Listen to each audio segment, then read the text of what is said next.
Hello, our names are Carolina Herrera and Mariana Cano.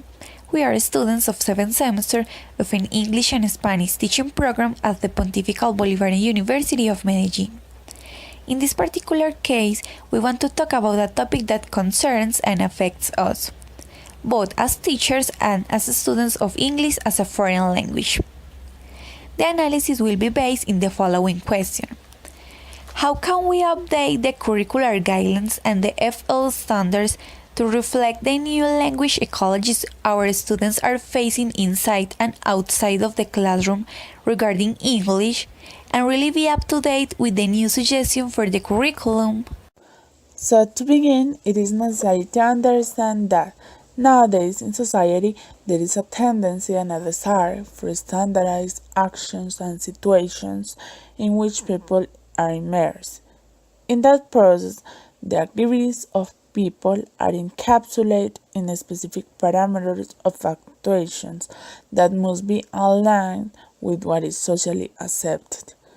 In the case of the educational file, the standardization has taken place in different dimensions, mainly in the teaching and learning processes, in which are homogenized both teaching strategies that teachers may use and the way in which students must learn. In this way, it is not taken into account the particularity of the student's teacher and context, because there is a necessity for regulating and measuring what happens inside the school with the objective of it constitute in the general parameters. According to John L. Haney, 1922, in the field of education, one of the most questionable of all dubious virtues is standardization. If we find it desirable to standardize the gauge of railroads, our system of weights and measures, or the keyboards of our typewriters, it is not equally desirable to standardize our courses of instruction, our methods in the classroom, and our systems of rating.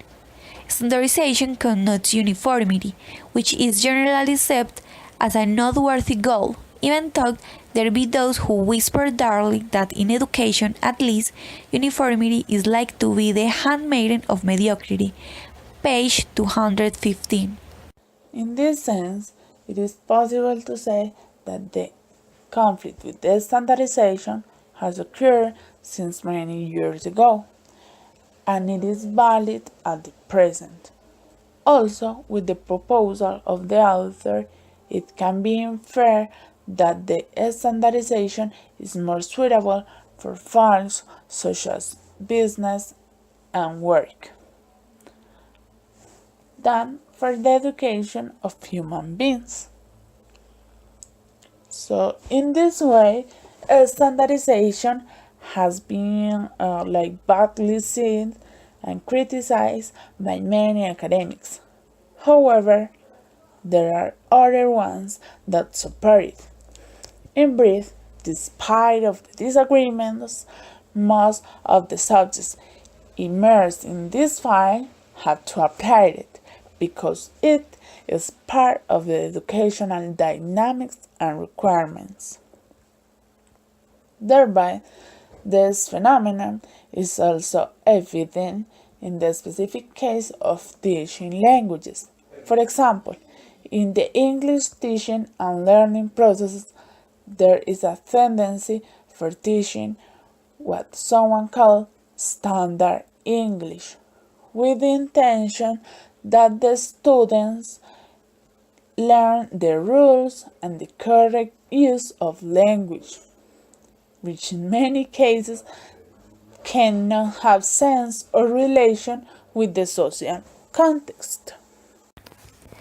According to her experiences, Linda M. Christensen, 1990, arguments that asking my students to memorize the rules without asking who makes the rules, who enforces the rules, who benefits from the rules, who loses from the rules, who uses the rules to keep some in and keep others out, legitimates a social system that devalues my students' knowledge and language.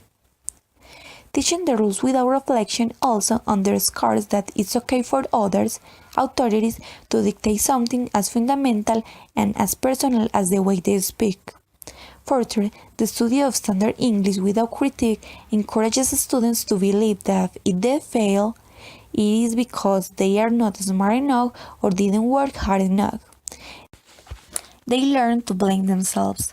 If they get poor SAT scores, low grades on term papers or essays because of language errors, fail teacher entrance exams, they will internalize the blame. They will believe they didn't succeed because they are inferior, instead of questioning the standard of measurement and those making the standard. Page 40. According to the above, it is possible to say that although there is a standard language that must be taught and learned, students do not feel part of it, and for that reason, they do not recognize it as part of their life, and this decreases the quality of learning. So, it is evident that students often live in environments in which the use of language is far from the standard English. On the other hand, Ricosau says that the citizens of the United States come from a variety of backgrounds, and the country's large landmass allows for a greater study of regional uses of the language than probably any other English-speaking country. Thus, the language itself and its usages are multifaceted. Page 111.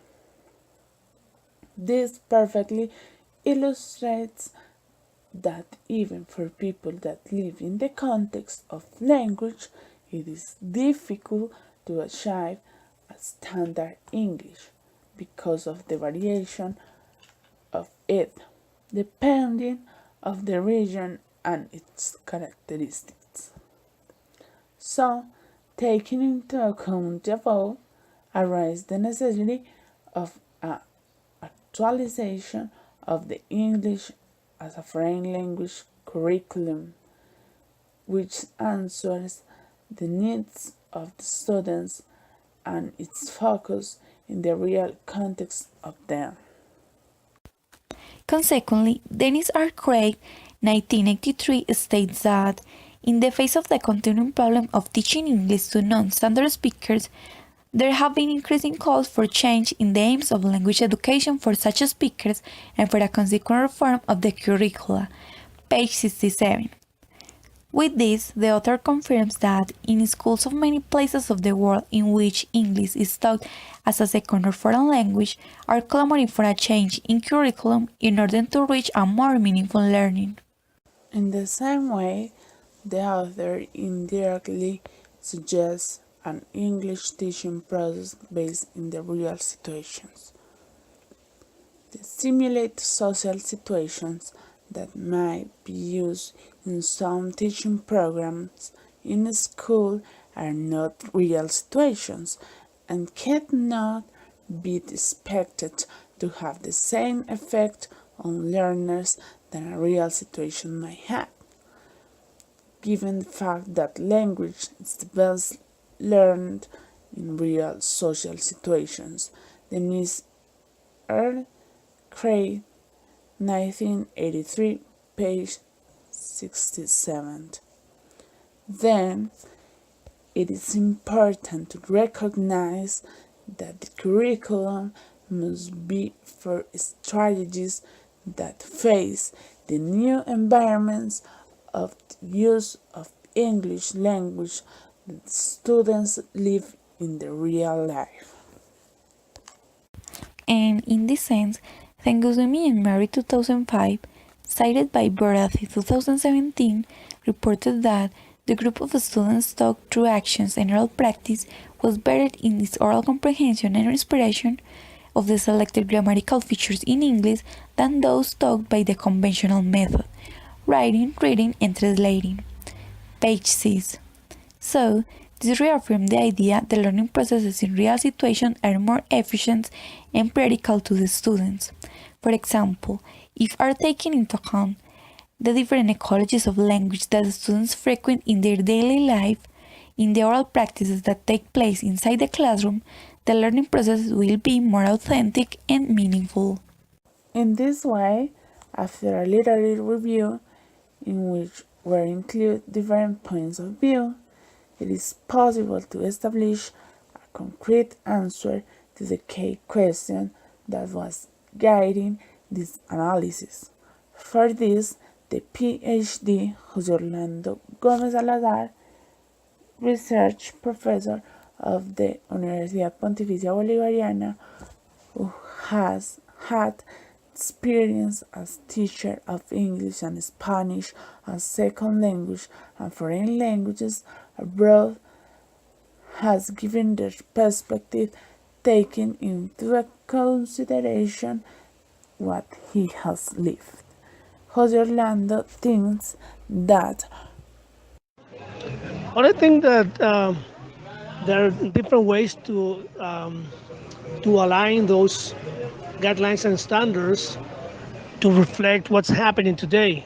Today we have new, citizens or students of the new millennium. They have different needs, different dispositions, different capacities, different skills. So I believe that there's a major ingredient today, which is culture. Cultural understanding is not only learning a language for the sake of learning it. It's not only learning words or grammar or structure. It's also learning about the people behind the language. In other words, it's more like raising some cultural awareness that we're learning English, maybe to know more about other people who speak English, but also expecting that they can engage in a dialogue with us and learn about us. So I guess it's not only like putting rules or norms or standards or guidelines and expect to get an ideal speaker. No, today we have to start negotiating, getting more involved with the world, getting to know more about what's happening around us, and be able, of course, to express our ideas in a second language. But I guess there's a lot of work to do in that area yet. So, in conclusion, it is of vital relevance to consider a student's context and needs in the teaching processes, especially in the teaching of another language. It is important for students to have meaningful and authentic learning. For that reason, the guidelines and the curriculum must aim to design educational processes that are contextualized with the requirements of students.